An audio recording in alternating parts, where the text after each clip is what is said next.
Hi, I'm Christopher Dunnigan. This is HandmadeInVermont.com, and today we're talking about the Hubbardton Forge Ume One Light Long Arm Sconce. So, Ume means Japanese plum blossom flower, which is the shape of this.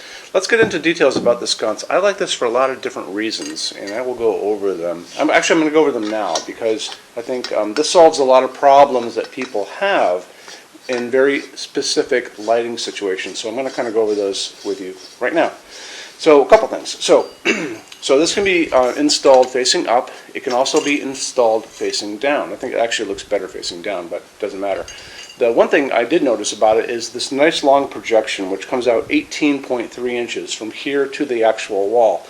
So I have situations where customers would have, let's say, a kitchen counter with windows just above it, so there's no cabinets or no lighting, and it kind of goes very, very tall up. Above the windows, they need some place or somehow to get lighting down on that countertop, and this would be a great way to do that. This could be mounted in the mullions right above the window, the wall, and then it comes out so far it would just be enough to get lighting down on that counter. It's also great for bedside. I think this would be awesome to put flanking two of them, flanking a bed. So those are just two out of many situations that this would be good for. Okay, let's get into some more information about this. So this is 10.2 inches high, and that's going to be from the bottom of the back plate to the top of the glass, and then the width of it is going to be 5.9. And then, like I said, our projection is 18.3. Mounting height, which is the bottom of the fixture to the middle of the electrical outlet box, is coming in. Actually, you know what? I think they do it this way. I think they're doing it pointing down. 7.7 inches from here to the middle of the box. And if you turn it upside down, you're just going to do the math slightly differently. So, great fixture.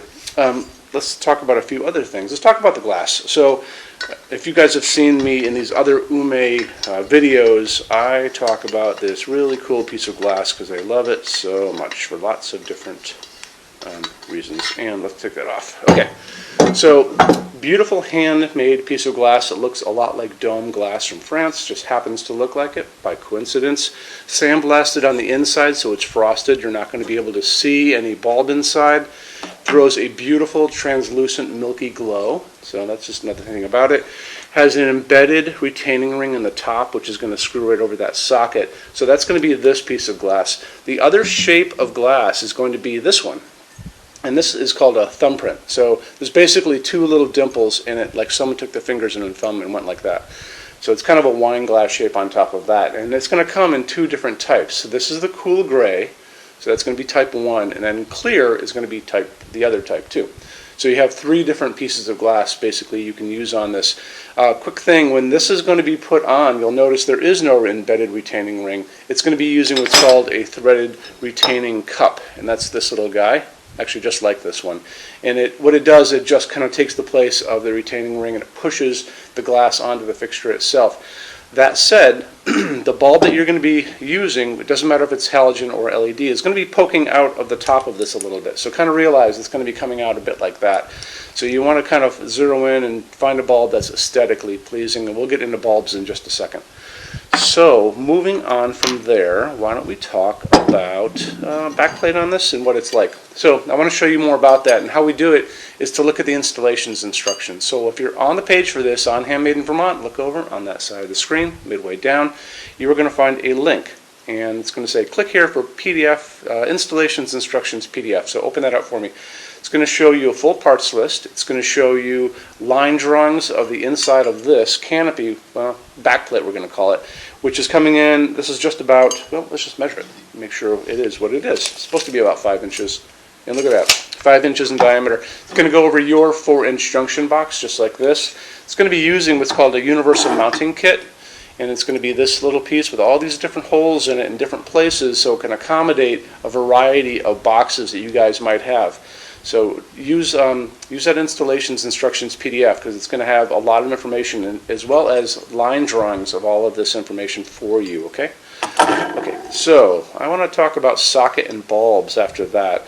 So socket and bulbs. So it's using a G9 socket, and that basically is going to accept either a halogen or an LED, and this is a halogen guy over here, and this is one of the many LEDs. You'll notice there's little loops on the top of this. This has little tabs coming up, and some of the other ones have solid tabs, and really they just kind of push right in. Just find a way in there, just like that.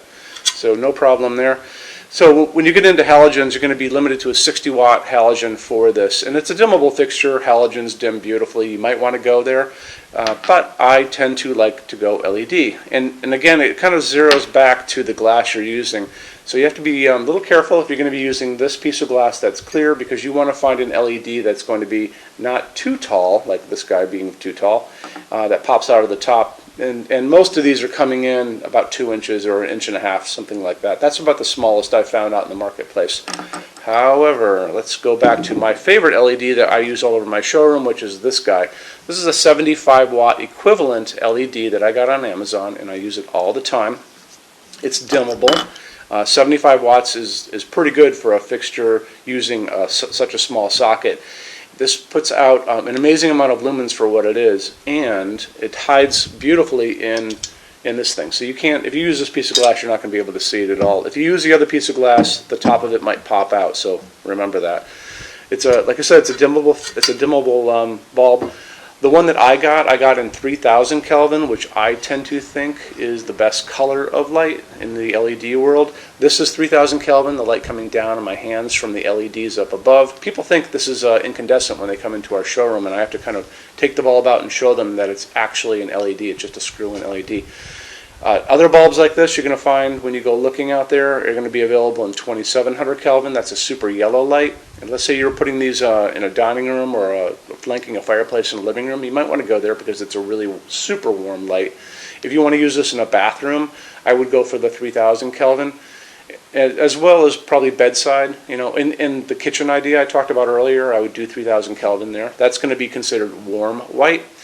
Way on the other side of that is going to be what's cool white, or basically daylight. And daylight sounds like it should be really warm. It's not. Daylight's a blue light, and it's like a hospital waiting room light.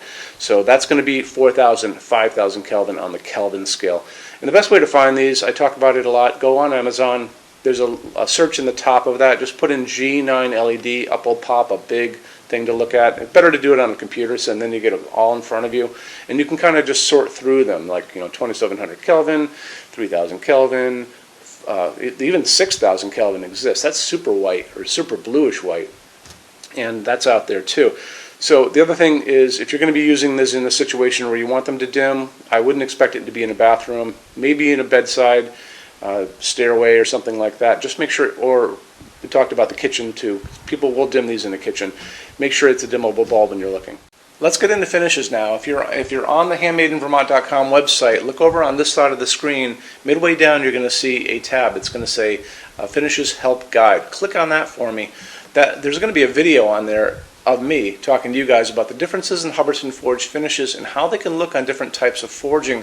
I'm going to be talking about a chart a little farther down on the page. You'll see it next to me here. It's going to kind of go over the differences between heavy forging and non-heavy forging, and it'll be talked about in that video. So it's really important that you kind of watch the video, use the chart. You can click on that chart on different things. So you can click on dark smoke and a big page will pop up and show you lots of different things in dark smoke. Click on burnished steel or natural iron, it'll do the same thing. But it's really important that you understand how Hubbardton Forge's finishes are kind of divided into translucent and opaque, and how they can look on different fixtures. Our showroom in Vermont has we're up to 400 Hubbardton Forge fixtures spread across 2 floors. We have a What's on Display page. It's way up there in those red tabs again, so click on that and you can see what we have to show you. That changes all the time because we're always adding things as they come out. Showroom's open every day except Sunday from 11 to 6. We have an amazing clearance center here too. Clearance center stuff is 75% off MSRP. It's returns, discontinued things, and showroom samples. If you were coming to visit us, bring a good-sized vehicle, something like a big SUV or maybe a small truck or something like that, because you might find something in the clearance center that you want to take home, and it's a lot of fun to go through. 75% off MSRP is an amazing bargain, so you should really take advantage of it if you can. Like I said, we're open every day except Sunday from 11 to 6. I'm here every day except Sunday from 10 a.m. to 6 p.m. Eastern Time. You can call us at 802-446-2400 during business hours.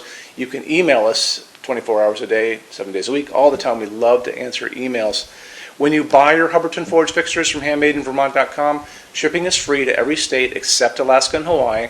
There's no tax if we ship out of the state of Vermont, and we're the only dealer with 90-day returns and no restocking fees. No one else even comes close to that. Some larger items are non-returnable. We'll always tell you about that. It'll be in the description thing, that part of the description underneath on the very bottom. So keep an eye out for that. We also offer a rush program. Hubbardton Forge generally takes about 3 to 4 weeks to get product out. They don't stock anything. That's how you're going to get all your finishes, your adjustable ranges to play with, all those things. We can cut that time in half, and it's super inexpensive. If you want to know more, drop a quick email, and I can walk you through the whole thing, okay? So, if you guys have any other questions, let me know. Love to see you in our showroom sometime, and have a great day. Take care. Bye-bye.